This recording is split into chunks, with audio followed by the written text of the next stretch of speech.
जय श्री कृष्णा, राधे राधे। आप सभी का स्वागत है आपके अपने मीना भारद्वाज भक्ति सागर में। बोलो गणेश भगवान की जय, बोलो लक्ष्मीपति नारायण की जय। हमारे सनातन धर्म में एकादशी तिथि को बहुत ही अधिक महत्व दिया गया है।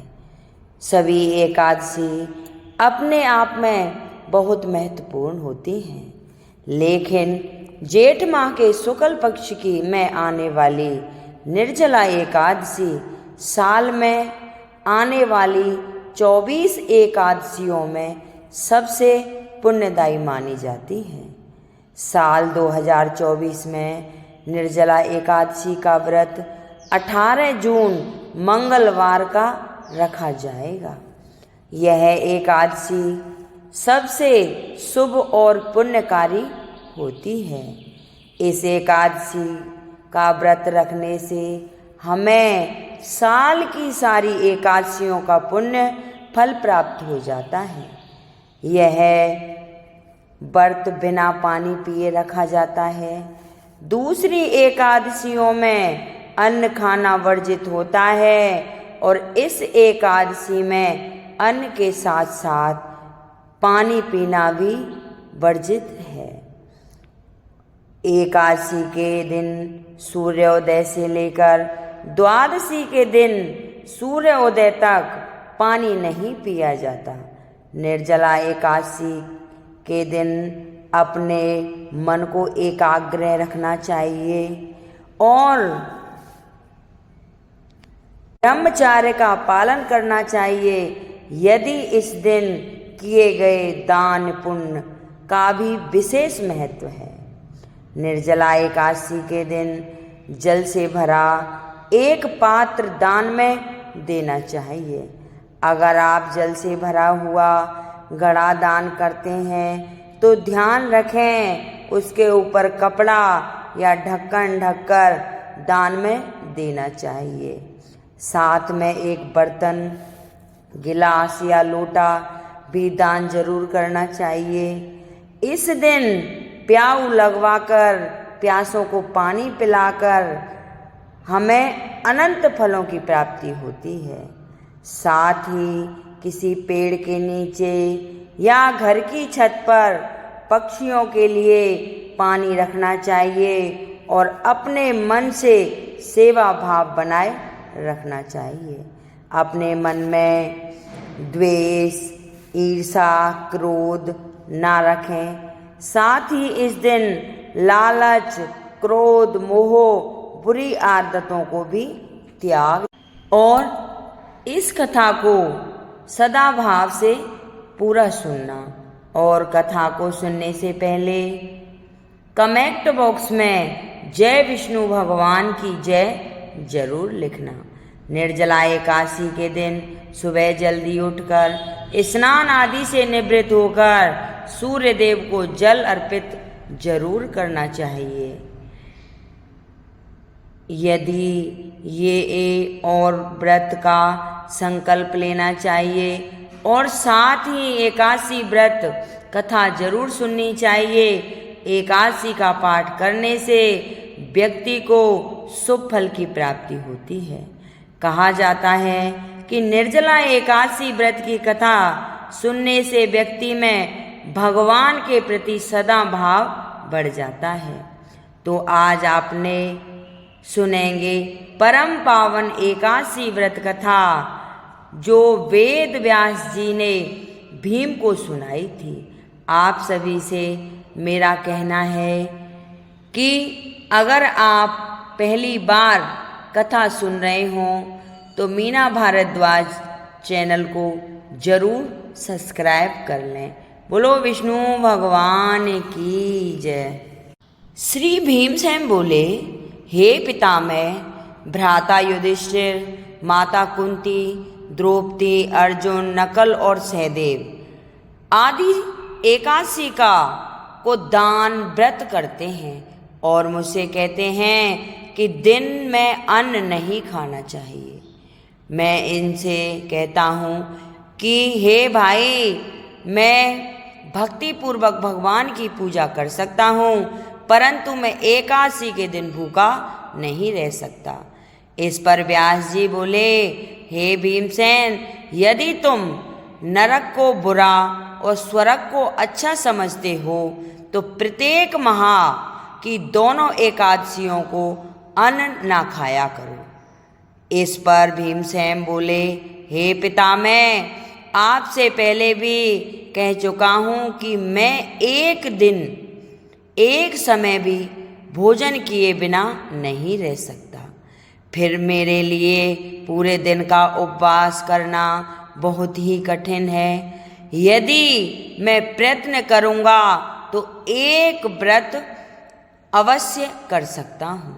अतः आप मुझे कोई एक व्रत बतलाइए जिससे मुझे स्वर्ग की प्राप्ति हो जाए। तब व्यास जी बोले, हे वायुपुत्र, बड़े बड़े ऋषि और महर्षि ने बहुत से शास्त्रों आदि बनाए हैं। मनुष्यों को दोनों पक्ष की एकादशियों का व्रत करना चाहिए, इससे उन्हें स्वर्ग की प्राप्ति होती है। व्यास जी के वचनों को सुनकर भीमसेन ने नरक में जाने के कारण अत्यंत वह भयभीत हो गए और लता के समान कांपने लगे। वह बोले, हे पितामह, अब मैं क्या करूं, क्योंकि मुझसे व्रत नहीं हो सकता। अतः आप मुझे कोई ऐसा व्रत बतलाइए जिससे मेरी मुक्ति हो जाए। इस पर श्री वेद व्यास जी बोले, हे भीमसेन, कृष्ण और मिथुन संक्रांति के मध्य में ज्येष्ठ माह की शुक्ल पक्ष की एकादशी होती है, उसका निर्जला व्रत करना चाहिए। इस एकादशी के व्रत में स्नान और आचमन में जल वर्जित नहीं है, लेकिन आचमन में 3 माह से जल से अधिक जल नहीं लेना चाहिए। इस आचमन से शरीर की शुद्धि हो जाती है। अब आचमन में 7 मासे से अधिक जल उदपान के समान है। इस दिन भोजन करने से व्रत नष्ट हो जाता है। यदि सूर्योदय से सूर्य अस्त तक मनुष्य जलपान ना करे तो उसे 12 एकादशियों की प्राप्ति होती है। द्वादशी के दिन सूर्योदय से पहले ही उठना चाहिए और स्नान करके ब्राह्मण को यथा योग्य दान देना चाहिए। इसके पश्चात भूखे ब्राह्मण को भोजन कराना चाहिए। तत्पश्चात स्वयं भोजन करना चाहिए।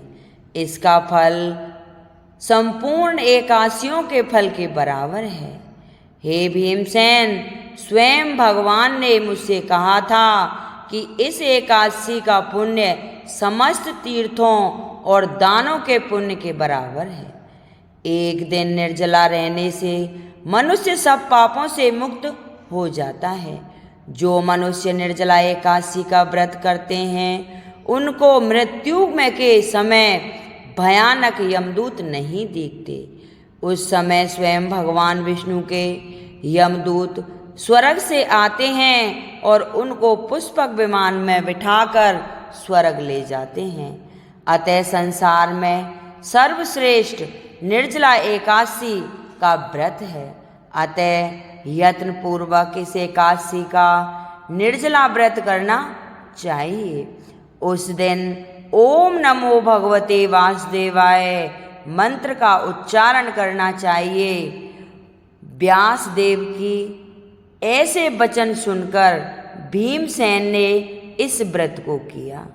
इसी एकादशी को भीमसेनी या पांडव एकादशी भी कहते हैं। निर्जला व्रत करने से पहले भगवान की पूजा करनी चाहिए और उनसे विनय करनी चाहिए कि मैं दूसरे दिन भोजन करूँगा, मैं इस व्रत को श्रद्धा पूर्वक करूँगा, इससे मेरे सब पाप नष्ट हो जाएंगे। इस दिन एक बड़े वस्त्र से ढककर स्वर्ण सहित दान करना चाहिए। जो मनुष्य इस व्रत को दोपहर में स्नान व तप आदि करके स्वर्ण का दान करते हैं उनको करोड़ों फल स्वर्ण के दान का फल मिलता है। जो मनुष्य इस दिन यज्ञ होम आदि करते हैं उनका फल वर्णन भी नहीं किया जा सकता। इस निर्जला एकादशी के व्रत से मनुष्य विष्णु लोक को जाता है। जो मनुष्य इस दिन अन्न खाते हैं उन्हें चांडाल समझना चाहिए, वे अंत में नरक को जाते हैं। ब्रह्म हत्यारे, उद्पान करने वाले, चोरी करने वाले, गुरु से द्वेष करने वाले, असत्य बोलने वाले इस व्रत को करने से स्वर्ग को चले जाते हैं। हे कुंती पुत्र, जो पुरुष या स्त्री इस व्रत को श्रद्धा पूर्वक करते हैं उनको निम्नलिखित कर्तव्य है। उन्हें सर्वप्रथम विष्णु भगवान की पूजा करनी चाहिए, तत्पश्चात गौ का दान करना चाहिए। उस दिन ब्राह्मणों को दक्षिणा, मिष्टान आदि देना चाहिए। निर्जला के दिन अन्न, वस्त्र, छत्र, उपनहा आदि का दान करना चाहिए। जो मनुष्य इस कथा को प्रेम पूर्वक सुनते हैं व पढ़ते हैं उनको स्वर्ग की प्राप्ति होती है। कहते हैं कि भक्त को चाहिए कि वह अपनी कमजोरियों को अपने गुरुजनों या परिवार के बड़ों से न छिपाए, उन पर विश्वास रखते हुए अपनी समस्या उन्हें बतलाए ताकि वे उसका कोई उचित उपाय बताएं तथा बताए गए उपाय पर श्रद्धा और विश्वास पूर्वक अमल करना चाहिए। अपने पितामह व्यास जी की कृपा से भीमसेन भी एक एकादशी का व्रत करके सभी एकादशियों का फल प्राप्त करके स्वर्ग के भागी बन गए थे। तो ये निर्जला एकादशी की कथा थी। सभी माता बहनों से निवेदन है इसे ज़्यादा से ज़्यादा शेयर करें, लाइक करें, सब्सक्राइब करें, जिससे सभी माता बहनों के पास ये पहुंच जाए। बोल विष्णु भगवान की जय।